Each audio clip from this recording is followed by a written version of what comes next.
Okay, so let's look at how vertical translations and horizontal translations affect the graphs and how we can find those from general form equations. So we're asked, how are the functions of y equals 2x and y equals 2x minus 3 related? And how are the graphs related? Well, some things that these two equations have in common is that they are both linear. They fall into the same family of functions. They both have a vertical stretch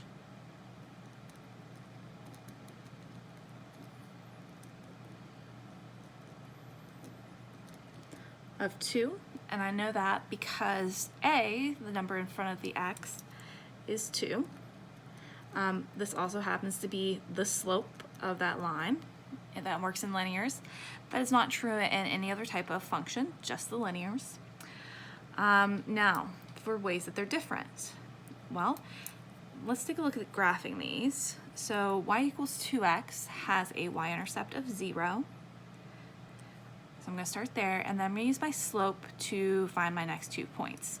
So my slope is 2 over 1, so a rise of 2 and a run of 1. Repeat that a couple times, flip both to negatives, get some points below, and then I will connect those. All right, so that is the line y equals 2x. And then to do y equals 2x minus 3, my y-intercept is a negative 3, so that's where I'm going to start. And then once again, use the slope to find more points. So still 2 over 1, so still rise 2, run 1. Okay. And then I connect those. So they, as I said earlier, both are linear. They both are straight lines. They both have the same slope of 2, which is actually a vertical stretch, stretching out that normal line of y equals x by 2. And then the difference here, well, y equals 2x minus 3 is translated down 3.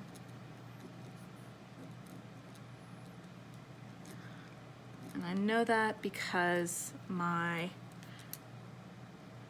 k value is a negative 3, that number that's kind of off by itself. All right, so if I wanted to take the graph of y equals 3x and translate it up 2 units, well, I would need to take my equation, which is going through 0, 0, and move it up 2. So the way that I can do that is by changing that y-intercept from 0 to positive 2. And that's all you have to do there. Now I'm looking at a horizontal translation. That's going to change where our number is, okay, and how it affects the graph. So I'm going to start by graphing the function y equals x squared on our horizontal. If you need your t-chart for this, remember that you can just take your x's and plug them in, and I always recommend doing 5 values at least for a quadratic. So negative 2 squared is 4, negative 1 squared is 1, 0 squared is 0, 1 squared is 1, and 2 squared is also 4. So that's just going to give us these points here. And quadratics, if you remember, have that nice kind of leveled off place towards the bottom. They're pretty curved. They're not a V shape.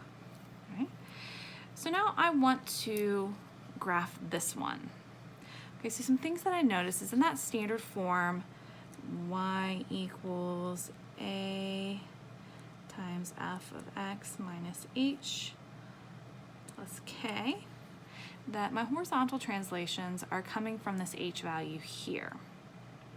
So if I'm using the general form to give me this information, then I would look here and I would see that this is a minus 2.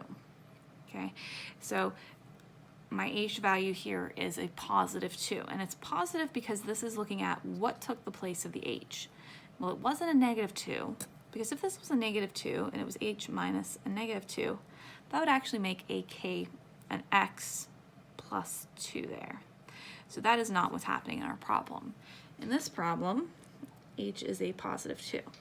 What that means is that I'm going to shift this horizontally 2 units towards the positive direction, which is 2 to the right.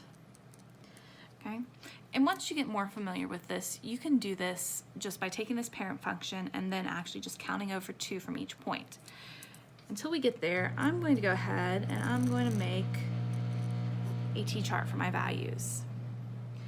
Okay, so I'm going to take some x's and some y's, and I'm going to plug them in here. So I'm going to take 0, 1, 2, 3, 4, and yes, I'm kind of picking these values very strategically because I know where my graph is going, but if you don't, you may need to do a few more. So 0 minus 2 squared would be, 0 minus 2 is negative 2. Negative 2 squared is 4.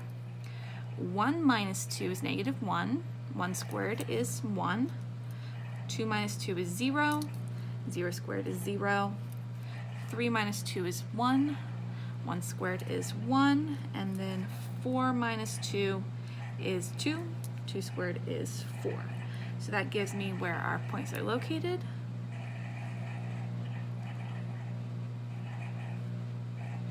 Which is matching up with what we were able to get from the general form of that equation. All right, so this says write the equation of a parabola that has a horizontal translation of 5 units to the left. So a parabola is the y equals x squared equation. And my horizontal, as I said, is going to see the number inside of the parentheses changing. So there are no parentheses here, but what we do is we take it and we put parentheses around that x. And then I need to start adding or subtracting numbers in order to make this go 5 units to the left. So if I'm moving to the left, that is a negative direction. So that tells me that when I find my h value, it has to be a negative. And I need to go 5 to the left. So h is a negative 5. So what I'm going to do is inside of those parentheses with that x, I'm going to put in h minus. It always has to be, sorry, x minus. It always has to be x minus. And then I'm going to put in my h value, which was a negative 5. And the only thing I'm going to do here is just kind of clean up any time that I have some minus negatives in there. So minus a negative is plus a positive. And I'm not going to go ahead and square anything. I'm just going to leave it like this. And this is the final equation in general form of a parabola with a horizontal translation of 5 units to the left.